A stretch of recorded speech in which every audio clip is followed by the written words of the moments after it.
All right, all right, all right. Welcome back to WMMA Scene Now, WMMA Scene Report, episode number 20, I think up to 24 now. Wow. Okay, so I took another week or so off, but we're back. So we're going to go do what we always do on here. We're going to go over some fight results. Then we're going to go over some news, some mostly fight announcements. And then we're going to go do a little mini preview of this weekend's upcoming fights. All right, so let's start with the results. So last week, last Thursday, PFL 2019 number 1. All of these fights took place in the lightweight division. So first up, Roberto Samad defeated Moriel Charneski via unanimous decision. Samad improved to 5-1. And then Bobby Joe Dalzil defeated Jenna Fabian via unanimous decision. Dalzil improved to 5-0. And then Sarah Kaufman, moving up 2 weight classes, defeated Morgan Fryer via submission due to arm triangle choke at 2 minutes and 22 seconds of the first round. Kaufman improves to 21-4. And then the main event, of course, was Kayla Harrison, who defeated Larissa Pacheco via unanimous decision, and she improved to 4-0. That was the first fight of Harrison's career that she did not finish. Let's see. And then Saturday, we had UFC 237. At 135 pounds, Viviane Araujo defeated Talita Bernardo via KO from overhand right. Was it 48 seconds of round 3? At 125 pounds, Liana Carolina defeated Priscilla Cachera via unanimous decision. You know, I already spoke on that fight Saturday night afterwards. That was a terrible fight. Worst fight of the night.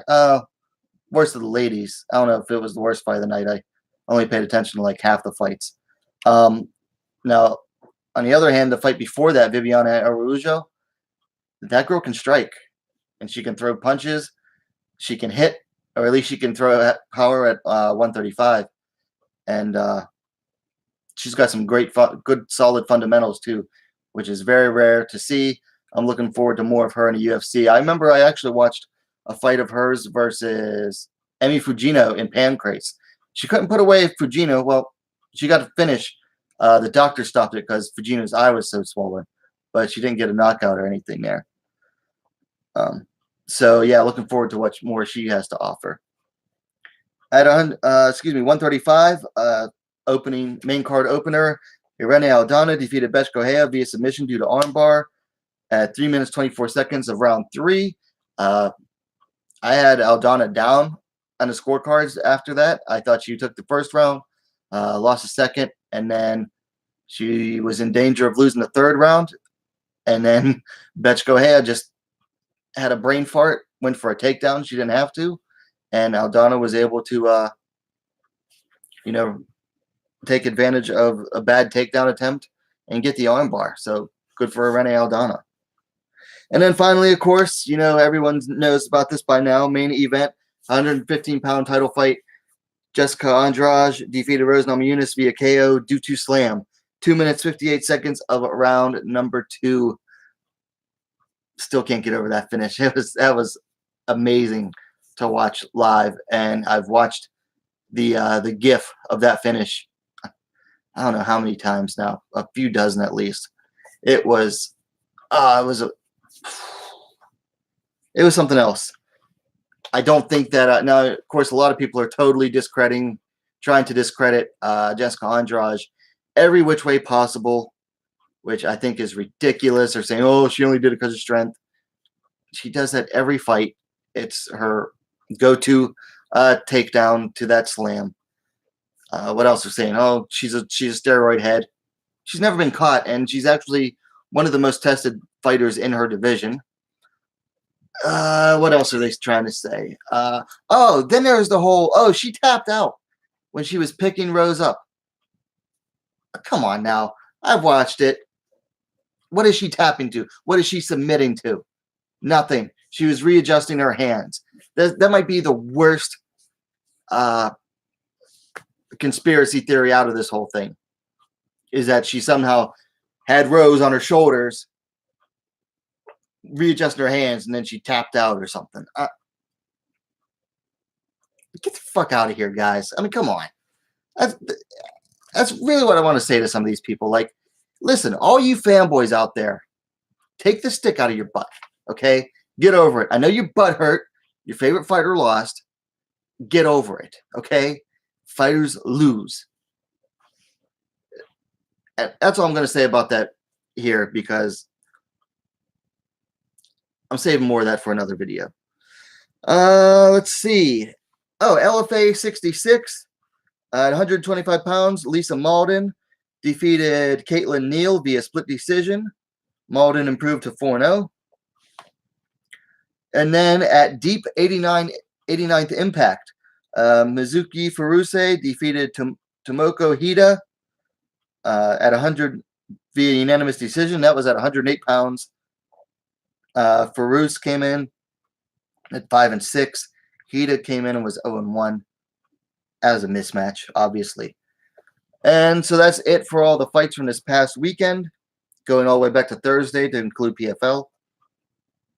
So let's look at fight announcements and news. Cheyenne Vlismus versus Rayanne Amanda for the 115-pound BMC title in Ontario, Canada, June 1st.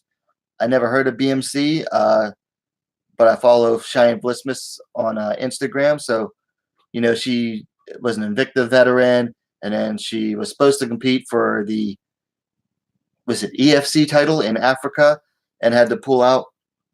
And now, she, a couple weeks ago, she was saying she was kind of in a rut because her manager was Misha Tate, and Misha Tate is now no longer managing fighters because she took a job to work directly for one championship, and Vlismus was having a hard time finding fights, especially after moving to South Africa.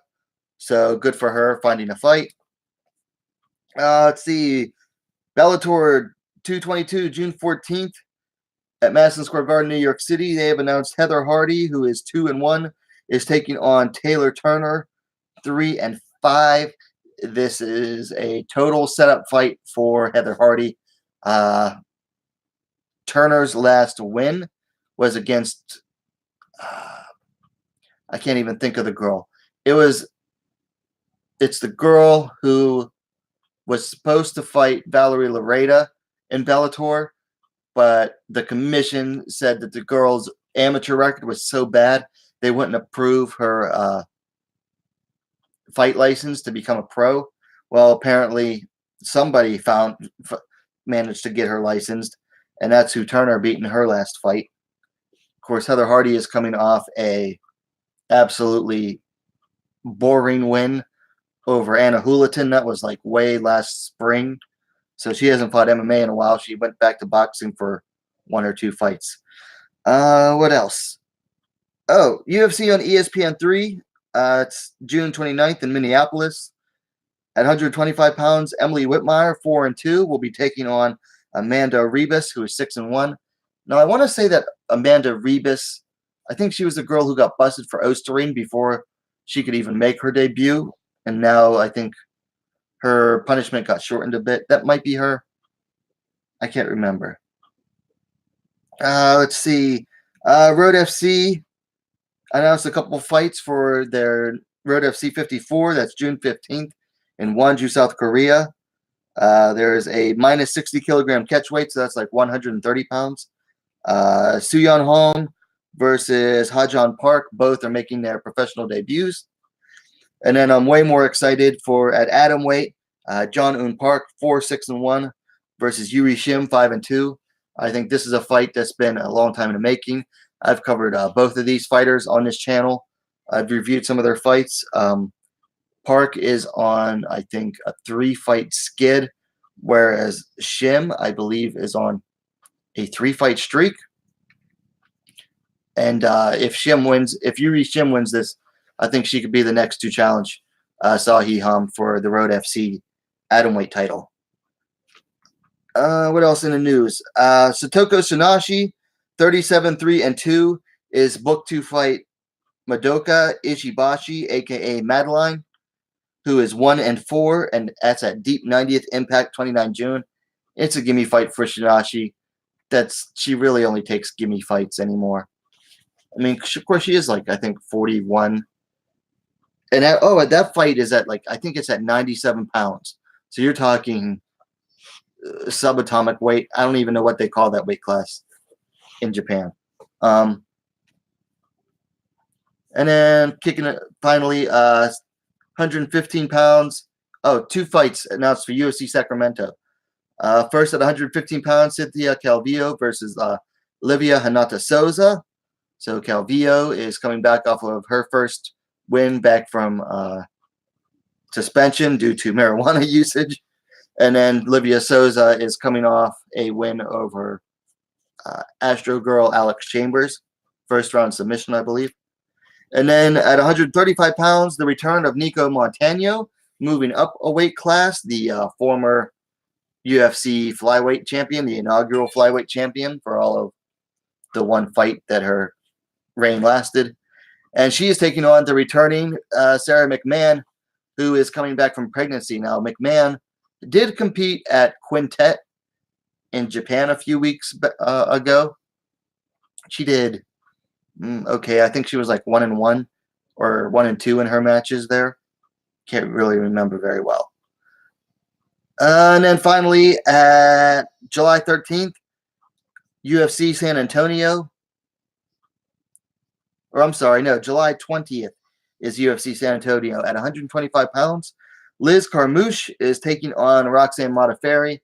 I think that's an interesting matchup. It's another someone who, got Roxanne, who is not athletically inclined, taking on someone who is definitely more of a natural athlete again in Carmouche.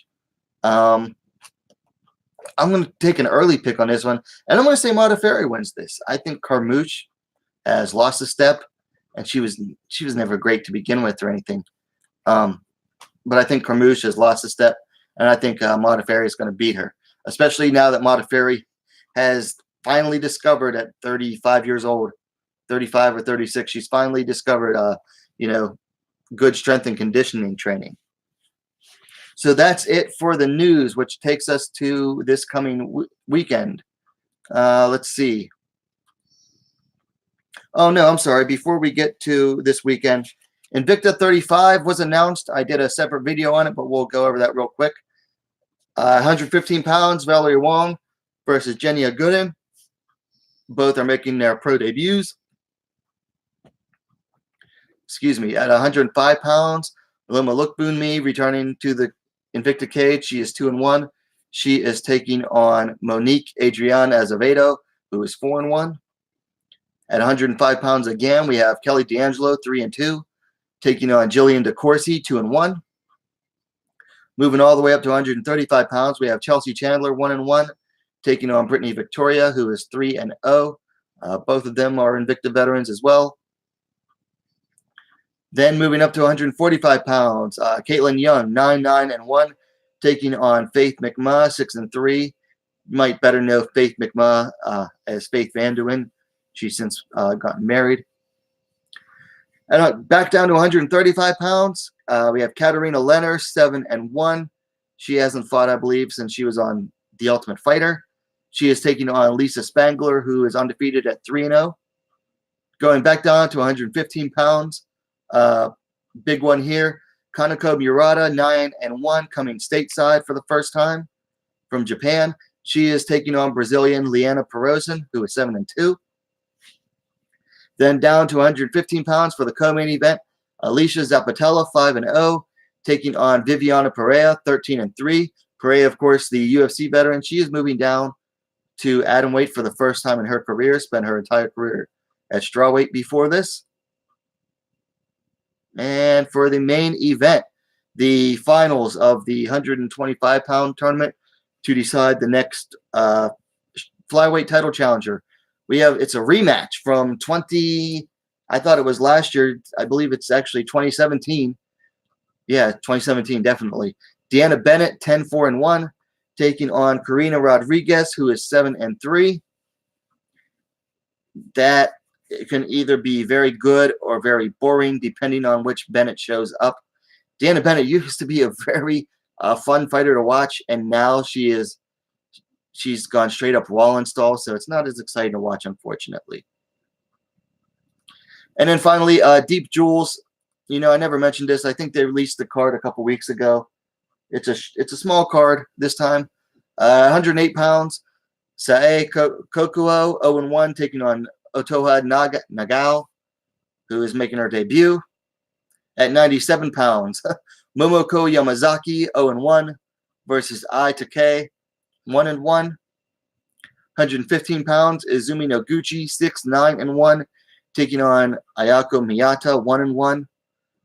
At 112 pounds, I don't know why. Okay.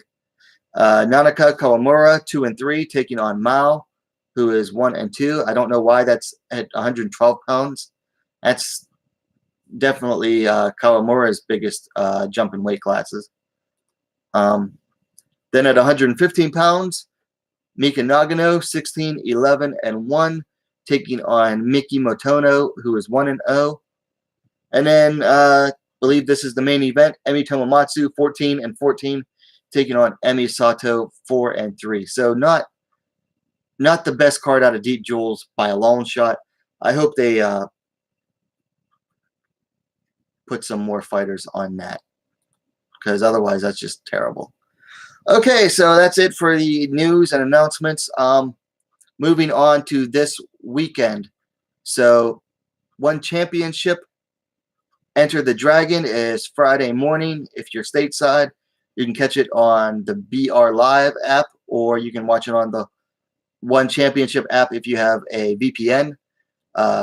We have Mei Yamaguchi taking on late notice replacement.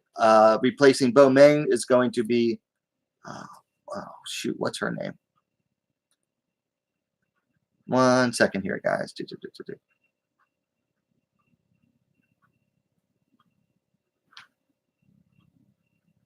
Lauren Ballin. Okay, Lauren Ballin. I'm going to have to go with Yamaguchi on this one. Yamaguchi's just got the way better experience factor. Let's see. UFC on ESPN Plus number 10, a.k.a. UFC Fight Night Rochester. I believe there are 2 fights. First, we have Aspen Ladd, 7-0, taking on Sajara Eubanks, 4-2 at 135 pounds. Eubanks moving back up to 135 after failing to make 125, I think, like twice now. So this is a rematch from Invicta, and I'm going to make my pick right now. Ladd's going to win this. I don't see her finishing Eubanks, but I don't see any changes between these two to make me think that this fight goes any other way than how it was the first time. So we're going Aspen Ladd by unanimous decision. And that is on the prelims. That looks like the prelim headliner. And then on the main card at 145 pounds, Megan Anderson, 8-3, taking on Felicia Spencer, who is 6-0. Spencer's UFC debut, so it's 2 former Invicta champions facing off. I'm going to go with Spencer via submission. I think that Anderson might have a slight advantage in stand-up. I think she's a stronger fighter with more power, but Spencer's way better on the ground than Anderson. And if she can get the takedown, she can definitely take it. And then finally, also Saturday, this is early morning, should be broadcast via DAZN. Road FC number 53 on the Young Guns portion, prelims at 136 pounds. Hee Jo Yan making her pro debut, taking on Rowan Pilger, who is 0-1. Pilger is an ESL teacher in Korea. English is a second language. She made her pro debut back in December and won. She made her pro debut on, I believe it was like less than 48 hours notice, made weight, and won. So, and she had a fever too. Like, she came in sick, but she was like, well, I'll take the chance. So she did very well against Young-ji Kim, who had more experience. Now, I believe her opponent, Yan, is out of Team J, which is the same gym that Young-ji Kim trained out of. So this is the second Team J opponent in a row for Rowan Pilger. So that adds a little bit of a storyline there, you know. Yan wants to get one back for her team. So, guys, that's it. I didn't have a discussion topic for tonight. I'm not feeling very well, so then I have other stuff to work on. So that's it for tonight. Let me know what you think in the comments down below, and what are you waiting for? Subscribe to WMMA Now, the best, fastest growing women's mixed martial arts dedicated platform on YouTube, and we'll see you next time.